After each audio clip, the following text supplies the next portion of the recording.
ಇವತ್ತಿನ ದ್ವಾದಶ ರಾಶಿಯ ಫಲಾಫಲಗಳನ್ನು ನೋಡಿಕೊಂಡಿದ್ದಾದಲ್ಲಿ ಇವತ್ತು ಮೊದಲನೇದಾಗಿ ಮೇಷರಾಶಿ.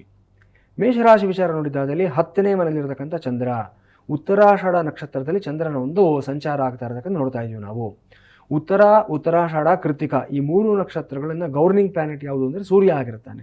ಸೊ ಇವತ್ತಿನ ದಿವಸ ಸೂರ್ಯನ ಅಂಶದಲ್ಲಿ ಚಂದ್ರನ ಒಂದು ಸಂಚಾರ ಆಗ್ತಾ ಇರತಕ್ಕಂಥದ್ದು ವಿಶೇಷವಾಗಿ ನಿಮಗೆ ಒಂದು ಡಾಮಿನೆಂಟ್ ನೇಚರ್ನ ಜಾಸ್ತಿ ಮಾಡುತ್ತೆ. ಒಂದು ಲೀಡರ್ಶಿಪ್ ಕ್ವಾಲಿಟೀಸು ಮತ್ತು ಒಂದು ಮುನ್ನುಗ್ಗಿ ಕೆಲಸ ಮಾಡ್ತಕ್ಕಂಥ ಒಂದು ಛಾತಿ, ಇವತ್ತು ಡಿಸಿಷನ್ ಮೇಕಿಂಗ್ ನೇಚರ್ ಆಗಲಿ, ರಿಸ್ಕ್ ಟೇಕಿಂಗ್ ನೇಚರ್ಸ್ ಆಗಲಿ, ಪ್ರತಿಯೊಂದು ಇವತ್ತು ನಿಮ್ಮಲ್ಲಿ ತುಂಬ ಜಾಸ್ತಿ ಇರುತ್ತೆ. ಮೇಷರಾಶಿ ಸಿಂಹರಾಶಿಗಳ ಬಗ್ಗೆ ನಾನು ಹೇಳ್ತಾನೆ ಇರ್ತೀನಿ, ನಿಮಗೆ ಲೀಡರ್ಶಿಪ್ ಕ್ವಾಲಿಟೀಸ್ ಅನ್ನೋದು ಇನ್ಬಾರ್ನ್ ಆಗಿರುತ್ತೆ ನಿಮಗೆ ಅನ್ನುವಂಥದ್ದು. ಸೊ ಇವತ್ತಿನ ದಿವಸ ಆ ಥರದ್ದು ಒಂದು ಕ್ವಾಲಿಟೀಸ್ ನಿಮ್ಮಲ್ಲಿ ಇನ್ನೂ ಜಾಸ್ತಿ ಇರುತ್ತೆ. ಅದಕ್ಕೆ ತಕ್ಕನಾದಂಥ ಒಂದು ಅವಕಾಶಗಳು ಒದಗಿ ಬರುತ್ತೆ, ವೇದಿಕೆಗಳು ಸಿಗುತ್ತೆ. ನೀವು ತಗೊಳ್ಳೋವಂಥ ನಿರ್ಧಾರಗಳು ಇವತ್ತು ಬಹಳ ದೊಡ್ಡ ಮಟ್ಟದ ಒಂದು ಪರಿಣಾಮವನ್ನು ಒಂದು ಪಾಸಿಟಿವ್ ರೀತಿಯಲ್ಲಿ ಬೀರುತ್ತೆ. ಇವತ್ತು ತುಂಬ ಚೆನ್ನಾಗಿದೆ, ಏನೂ ತೊಂದರೆ ಇಲ್ಲ. ವೃಷಭ ರಾಶಿ ವಿಚಾರ ತಗೊಂಡಿದ್ದಾದರೆ ಇವತ್ತು 9ನೇ ಮನೆಯಲ್ಲಿ ಅಂದರೆ ಭಾಗ್ಯಸ್ಥಾನದಲ್ಲಿರತಕ್ಕಂಥ ಚಂದ್ರ ತುಂಬ ವಿಶೇಷವಾಗಿ ಕಾಣಿಸ್ತಾ ಇದೆ ಇವತ್ತಿನ ದಿವಸ.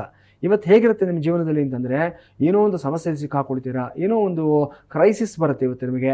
ಅಯ್ಯೋ ನಾನು ಯಾರೂ ಸಹಾಯ ಮಾಡೋರಿಲ್ವಲ್ಲ ಅನ್ನತಕ್ಕಂಥ ಭಾವನೆ ನಿಮ್ಮಲ್ಲಿ ಜಾಗೃತವಾಗುತ್ತೆ. ಸ್ವಲ್ಪ ಅಂದ್ಕೊಳ್ತಾ ಇರ್ತೀರಾ, ನಾನು ಎಷ್ಟೋ ಜನಗಳಿಗೆ ಎಷ್ಟೋ ಬಾರಿ ಸಹಾಯ ಮಾಡಿದ್ದೀನಿ, ನಿಸ್ವಾರ್ಥವಾಗಿ ನನಗೆ ಯಾರೂ ಏನೂ ಮಾಡಿಲ್ವಲ್ಲ ಅನ್ನತಕ್ಕಂಥದ್ದು. ಇವತ್ತು ನಿಮ್ಮಿಂದ ಉಪಕಾರ ಪಡೆದಂಥ ವ್ಯಕ್ತಿಗಳು ಪ್ರತ್ಯುಪಕಾರ ಮಾಡತಕ್ಕಂಥ ವಿಶೇಷವಾದ ದಿವಸ ಆಗಿರುತ್ತೆ. ನೀವು ಎಲ್ಲೋ ಹೋಗಿರ್ತೀರಾ, ಯಾರೋ ನೀವು ಅನ್ಕೊಳ್ಳದೇ ಇರೋ ರೀತಿಯನ್ನು ಬಂದು ನಿಮಗೆ ಹೆಲ್ಪ್ ಮಾಡ್ತಾರೆ. ನೀವು ಅವ್ರಿಗೆ ಥ್ಯಾಂಕ್ಸ್ ಹೇಳೋದಕ್ಕೆ ಹೋದರೆ ಅವ್ರು ಹೇಳ್ತಾರೆ, ನೀವು ನನಗೆ ಥ್ಯಾಂಕ್ಸ್ ಹೇಳಬೇಕಾದ ಅವಶ್ಯಕತೆ ಇಲ್ಲ, ನೀವು ಇಂತಹ ಸಂದರ್ಭದಲ್ಲಿ ನನಗೆ ಒಂದು ದೊಡ್ಡ ಸಮಸ್ಯೆಯಿಂದ ನನ್ನ ಹೊರಗಡೆ ಕರ್ಕೊಂಡ್ಬಂದಿದ್ರಿ, ಆವತ್ತು ನೀವು ಮಾಡಿದಂಥ ಉಪಕಾರದ ಮುಂದೆ ಇವತ್ತು ನಾನು ಮಾಡ್ತಾ ಇರ್ತಕ್ಕಂಥ ಒಂದು ಅಳಿಲ್ ಸೇವೆ ಅಷ್ಟೇ ಅಂತ ಹೇಳ್ತಕ್ಕಂಥ ವಿಶೇಷವಾದ ಒಂದು ಅನುಭೂತಿಯನ್ನು ಪಡ್ಕೊಳ್ತಕ್ಕಂಥ ದಿವಸ ವೃಷಭ ರಾಶಿಯವರ ಪಾಲಿಗೆ ಇವತ್ತಿನ ದಿವಸ ಗೋಚರವಾಗ್ತಾ ಇದೆ. ಮಿಥುನ ರಾಶಿ ಸ್ವಲ್ಪ ಜಾಗ್ರತೆಯಿಂದ ಮುಂದುವರಿಬೇಕಾಗಿರ್ತಕ್ಕಂಥ ದಿವಸ.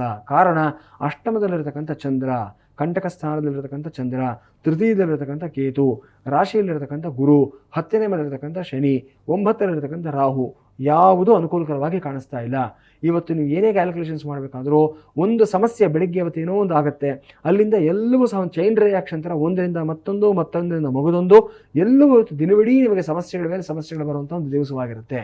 ಮಾಡ್ಕೋಬೇಕಾಗಿರ್ತಕ್ಕಂಥದ್ದು ಅಂದರೆ ಮೊದಲನೇದಾಗಿ ತಾಳ್ಮೆ, ಇವತ್ತು ಸಹನೆ, ನಿಧಾನವಾಗಿ ಹೆಜ್ಜೆ ಇಡಿ, ಯಾವುದಕ್ಕೂ ಆ ಥರ ಮಾಡೋದಕ್ಕೆ ಹೋಗಬೇಡಿ, ಯಾವುದಕ್ಕೂ ಬೇಗ ಆಕರ್ಷಿತರಾಗಬೇಡಿ. ಇವತ್ತು ತುಂಬ ಆ ಥರದಲ್ಲಿ ತೊಗೊಳ್ಳೋಂಥ ಒಂದು ನಿರ್ಧಾರಗಳೇನಿದೆ ಅದು ನಿಮಗೆ ಮುಳುವಾಗುತ್ತೆ. ಜಾಗ್ರತೆಯಿಂದ ಇರಬೇಕಂತ ದಿವಸ ಆಗಿರುತ್ತೆ. ಪರಿಹಾರ ಕ್ರಮದಲ್ಲಿ ಏನೇನು ಮಾಡ್ಕೋಬೇಕು ಅಂದರೆ, ಇವತ್ತು ಶಿವಕವಚವನ್ನು ನೀವು ಪಾರಾಯಣವನ್ನು ಮಾಡ್ಕೊಳ್ತಕ್ಕಂಥದ್ದು, ಅದೇ ಪ್ರಕಾರವಾಗಿ ದುರ್ಗಾದೇವಿಯ ಅಷ್ಟೋತ್ತರದಲ್ಲಿ ಇವತ್ತು ಅರ್ಚನೆಯನ್ನು ಮಾಡಿಸ್ತಕ್ಕಂಥದ್ದು ವಿಶೇಷವಾದ ಫಲಿತಾಂಶವನ್ನು ಕೊಡುತ್ತೆ. ಕರ್ಕಾಟಕ ರಾಶಿಯವರಿಗೆ ಇವತ್ತು 7ಮದಲ್ಲಿರತಕ್ಕಂಥ ಚಂದ್ರ, ಕುಟುಂಬ ಸ್ಥಾನದಲ್ಲಿರತಕ್ಕಂಥ ಕುಜ ಮತ್ತು ಕೇತು ಮತ್ತು ಅಷ್ಟಮದಲ್ಲಿರತಕ್ಕಂಥ ರಾಹು.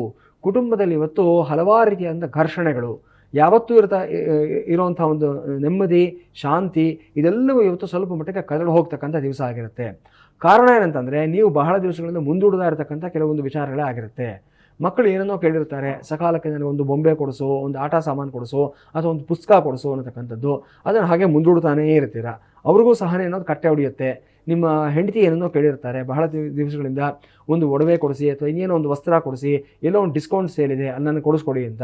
ಆ ಸೇಲು ಮುಗಿದು ಹೋಗಿರುತ್ತೆ, ಆ ಡಿಸ್ಕೌಂಟು ನಿಂತು ಹೋಗಿರುತ್ತೆ, ನೀವು ಮಾತ್ರ ನಿರ್ಧಾರ ತೊಗೊಂಡಿರೋದಿಲ್ಲ. ಇದೆಲ್ಲ ಮನಸ್ಸಿನಲ್ಲಿ ಅವ್ರಿಗೂ ಸಹ ಇರುತ್ತೆ. ಇವತ್ತು ಎಕ್ಸ್ಪ್ಲೋರ್ಡ್ ಆಗುತ್ತೆ. ಇವತ್ತು ಕುಟುಂಬದ ವಾತಾವರಣ ಒಂದು ರೀತಿ ಯುದ್ಧಭೂಮಿ ಆಗಿ ಹೋಗುತ್ತೆ. ಜಾಗ್ರತೆಯಿಂದ ಇರಬೇಕು, ಸ್ವಲ್ಪ ಡಿಪ್ಲೊಮ್ಯಾಟಿಕ್ ಆಗಿ ಹ್ಯಾಂಡಲ್ ಮಾಡಬೇಕಾಗುತ್ತೆ. ಇವತ್ತು ಎಷ್ಟೇ ಕೆಲಸಗಳಿರಲಿ ನಿಮ್ಮವ್ರಿಗೋಸ್ಕರ ಅಂತ ಒಂದಷ್ಟು ಸಮಯವನ್ನು ಮೀಸಲಿಡಿ. ಅವ್ರನ್ನ ಖುಷಿ ಪಡಿಸೋದ್ರಲ್ಲಿ, ಅವ್ರನ್ನ ಸಂತೃಪ್ತಿ ಪಡಿಸೋದ್ರಲ್ಲಿ, ಅವರ ಬೇಕು ಬೇಡಗಳನ್ನು ನೋಡೋದ್ರ ಕಡೆ ಗಮನ ಕೊಡಿ, ಶುಭವಾಗುತ್ತೆ. ಸಿಂಹರಾಶಿಯವರಿಗೆ ಇವತ್ತು 6ನೇ ಮನೆಯಲ್ಲಿರತಕ್ಕಂಥ ಚಂದ್ರ, ರೋಗಸ್ಥಾನದಲ್ಲಿ, ಋಣಸ್ಥಾನದಲ್ಲಿ, ಶತ್ರುಸ್ಥಾನದಲ್ಲಿರತಕ್ಕಂಥ ಚಂದ್ರ. ವಿಶೇಷವಾಗಿ ಇವತ್ತಿನ ದಿವಸ ಕಿವಿಯ ಸಮಸ್ಯೆ ಇರತಕ್ಕಂಥವರು, ಮೂಗಿನ ಸಮಸ್ಯೆ ಇರತಕ್ಕಂಥವರು, ಟಾನ್ಸಿಲ್ಸ್ ಪ್ರಾಬ್ಲಮ್ ಇರತಕ್ಕಂಥವರು ಮತ್ತು ಆಸ್ತಮಾ ಸಮಸ್ಯೆ, ವೀಸಿಂಗ್ ಪ್ರಾಬ್ಲಮ್, ಸೈನುಸೈಟಿಸ್ ಪ್ರಾಬ್ಲಮ್ ಇರತಕ್ಕಂಥವರು ಬಹಳ ದಿವಸಗಳಿಂದ ನರಳ್ತಾ ಇರ್ತೀರಾ. ಒಂದಾದ ಮೇಲೆ ಒಂದು ಮೆಡಿಕೇಷನ್ನ ಬದಲಾವಣೆ ಮಾಡ್ತಾನೇ ಇರ್ತೀರಾ, ರಿಸಲ್ಟ್ಸ್ ಬಂದಿರೋದಿಲ್ಲ. ಇವತ್ತು ನೀವೆಲ್ಲರೂ ತುಂಬ ಜಾಗೃತಿಯಾಗಿರಬೇಕಾಗಿರ್ತಕ್ಕಂಥ ದಿವಸ ಆಗಿರುತ್ತೆ. ಇವತ್ತು ಒಂದು ರಾಂಗ್ ಮೆಡಿಕೇಷನ್ ಆಗುತ್ತೆ, ಇಲ್ಲ ಅಂತಂದರೆ ಇವತ್ತು ನಿಮ್ಮ ಆರೋಗ್ಯಕ್ಕೆ ವಿರುದ್ಧವಾದಂಥ ಒಂದು ವಾತಾವರಣದಲ್ಲಿ ನೀವು ಸಿಕ್ಕಾಕೊಳ್ತೀರಾ. ಅಲ್ಲಿನ ಒಂದು ಟೆಂಪ್ರೇಚರ್ ಆಗಲಿ ಅಥವಾ ಒಂದು ಕ್ಲೈಮೇಟ್ ಕಂಡೀಷನ್ಸ್ ಆಗಲಿ ನಿಮ್ಮ ಮೇಲೆ ಪರಿಣಾಮ ಬೀರುವಂಥ ಒಂದು ಸಾಧ್ಯತೆಗಳಿರುತ್ತೆ. ತುಂಬ ಎಚ್ಚರಿಕೆಯಿಂದ ಹೋಗಬೇಕಾದಂಥ ದಿವಸ ಆಗುತ್ತೆ. ಇವತ್ತು ಸಿಂಹರಾಶಿಯವರು ನಾನು ಹೇಳ್ತಕ್ಕಂಥ ಒಂದು ವಿಶೇಷವಾದ ಟಿಪ್ ಏನಂತಂದರೆ, 4-7-8 ಟೆಕ್ನಿಕ್ನಲ್ಲಿ ಪ್ರಾಣಾಯಾಮ ಮಾಡ್ತಕ್ಕಂಥದ್ದು, ಬ್ರೀತಿಂಗ್ ಎಕ್ಸಸೈಸ್ ಮಾಡ್ತಕ್ಕಂಥದ್ದು. ಇನ್ನು ಕನ್ಯಾ ರಾಶಿಯವರಿಗೆ ಇವತ್ತು 5ಮದಲ್ಲಿರತಕ್ಕಂಥ ಚಂದ್ರ ಮತ್ತು ವ್ಯಯದಲ್ಲಿರತಕ್ಕಂಥ ಕುಜ ಮತ್ತು ಕೇತು ಇವತ್ತು ಇನ್ವೆಸ್ಟ್ಮೆಂಟ್ ವಿಚಾರಗಳಲ್ಲಿ ಸ್ವಲ್ಪ ಜಾಗೃತಿಯಿಂದ ಇರಬೇಕಾಗಿರ್ತಕ್ಕಂಥ ದಿವಸ ಆಗಿರುತ್ತೆ. ರಿಯಲ್ ಎಸ್ಟೇಟ್ ಬಿಸ್ನೆಸ್ ಮಾಡ್ತಕ್ಕಂಥವ್ರು, ಲ್ಯಾಂಡ್ ಡೀಲಿಂಗ್ ಮಾಡ್ತಕ್ಕಂಥ ವ್ಯಕ್ತಿಗಳು, ಅದೇ ಪ್ರಕಾರವಾಗಿ ಇವತ್ತಿನ ದಿವಸ ಈ ಒಂದು ಕಮಿಷನ್ ಬೇಸ್ಡ್ ಬಿಸ್ನೆಸ್ ಮಾಡ್ತಕ್ಕಂಥ ವ್ಯಕ್ತಿಗಳು, ಇವರೆಲ್ಲರೂ ತುಂಬ ಜಾಗೃತಿಯಾಗಿ ಇವತ್ತು ಹೆಜ್ಜೆ ಇಡಬೇಕಾಗಿರ್ತಕ್ಕಂಥ ದಿವಸ ಆಗಿರುತ್ತೆ. ನಿಮಗೆ ಯಾರೋ ಏನೋ ಅಶ್ಯೂರೆನ್ಸ್ ಕೊಟ್ಟಿರ್ತಾರೆ, ಆ ಮಟ್ಟದ ಒಂದು ಪ್ರಾಫಿಟ್ಸ್ ಇವತ್ತು ನಿಮಗೆ ಬರೋದಿಲ್ಲ. ಸೊ ಅದನ್ನು ಆ ಕ್ಷಣಕ್ಕೆ ಬರಬೇಕು ಅಂತ ಹೇಳಿ ನೀವು ಅವರು ಕುತ್ತಿಗೆ ಪಟ್ಟಿ ಹಿಡ್ಕೊಂಡು ನೀವು ಕೇಳಿದ್ದಾದಲ್ಲಿ ಬರಬೇಕಾದ ಹಣವೂ ಬರಲ್ಲ, ನಿಮ್ಮ ಸ್ನೇಹಗಳನ್ನು ಹಾಳು ಮಾಡ್ಕೊಳ್ತೀರಾ ನೀವು. ಇದರ ಜೊತೆಯಲ್ಲಿ ಮುಂದಿನ ಒಂದು ನಿಮ್ಮ ಬಿಸ್ನೆಸ್ ಡೀಲಿಂಗ್ಗಳಿಗೂ ತೊಂದರೆ ಆಗ್ತಕ್ಕಂಥ ಸಾಧ್ಯತೆಗಳಿರುತ್ತೆ. ಸ್ವಲ್ಪ ಎಚ್ಚರಿಕೆಯಿಂದ ಹೋಗಬೇಕು. ಅಡ್ವಾನ್ಸ್ ಬುಕಿಂಗ್ ಅನ್ನತಕ್ಕಂಥದ್ದು ಇರುತ್ತೆ, ಅಥವಾ ನೀವು ಅಡ್ವಾನ್ಸ್ ರಿಲೀಸ್ ಪೇಮೆಂಟ್ ಅನ್ನತಕ್ಕಂಥದ್ದು ಇರುತ್ತೆ. ಅದನ್ನು ಮಾಡಿಕೊಂಡು ನಂತರ ನೀವು ಡೀಲಿಂಗ್ಸ್ ಹೋಗಿದ್ದಾದಲ್ಲಿ ಬರೋ ಲಾಭಾಂಶಗಳನ್ನು ನೀವು ಸೆಕ್ಯೂರ್ ಮಾಡ್ಕೊಳ್ತಕ್ಕಂಥ ಸಾಧ್ಯತೆಗಳಿರುತ್ತೆ.